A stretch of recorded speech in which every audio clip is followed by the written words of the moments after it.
ईशम् विश्वाधारम् गगन सदृशम् मेघवर्णम् शुभाङ्गम्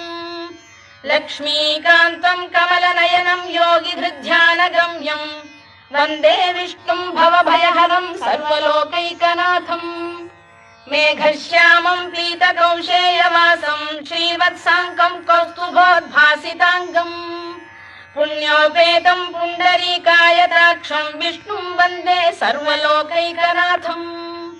नमः समस्तभूतानामादिभूताय भूभृते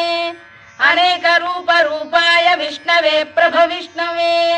सशङ्खचक्रम् सकिरीटकुण्डलम् सपीतवस्त्रम् सरसीरुहेक्षणम् सहारवक्षस्थलशोभिकौस्तुभम् नमामि विष्णुम् शिरसा चतुर्भुजम् छायायाम् पारिजातस्य हेमसिंहासनोपरि आसीनमम्